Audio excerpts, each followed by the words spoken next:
Enrique Serna, escritor.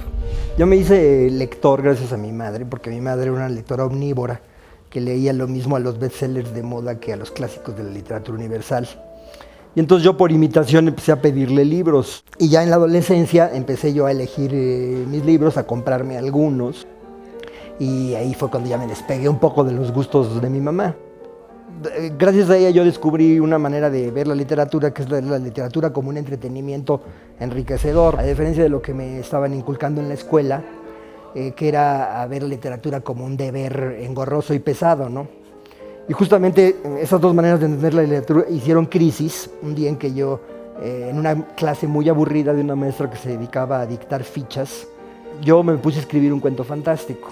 Un cuento fantástico que ocurría dentro de una cajetilla de cerillos, los personajes eran los propios cerillos, y el cuento lo mandé a un concurso semanal de cuento corto que había en el periódico El Nacional, y me lo publicaron.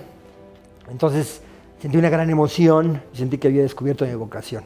La mayoría de lo que he escrito se inscribe dentro del realismo. Entonces, a pesar de que yo no quiera ser un escritor de denuncia o un escritor comprometido y mucho menos panfletario, ¿no?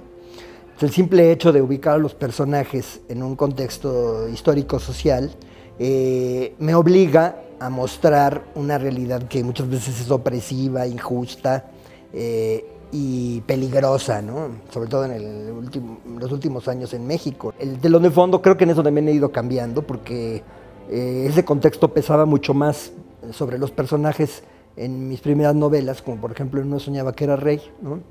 Que en lo que escribí a partir de Amor de segunda mano. Tuvo que ver con un enfoque también, un cambio en mi mentalidad de ver la vida y explicarme el mundo. Pues yo escribo para cualquier lector que esté dispuesto a hacer un esfuerzo creativo, ¿no? Sin que sea necesariamente un lector especializado o muy culto. Me ha dado una gran satisfacción, por ejemplo, saber que en algunas maquiladoras han leído cuentos míos que han hecho llorar a los obreros, ¿no? El público lector es muy reducido, ¿no? En nuestro país, pero aún así creo que ha habido una continuidad, ¿no? Y que los grandes escritores que ahora ya son mayores o que algunos han muerto le están pasando la estafeta a nuevas generaciones donde también hay gente de mucha valía. Pues que lean a los clásicos de su lengua, eso es lo fundamental.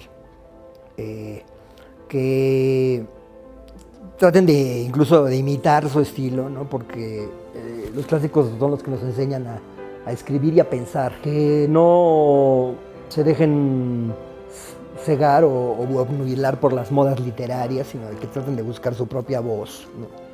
Ojalá que logren ellos lo que no han logrado las generaciones precedentes, que es enderezar el rumbo de México y tratar de que seamos un país donde sea más fácil la vida y me da mucho gusto estar acá, ¿no?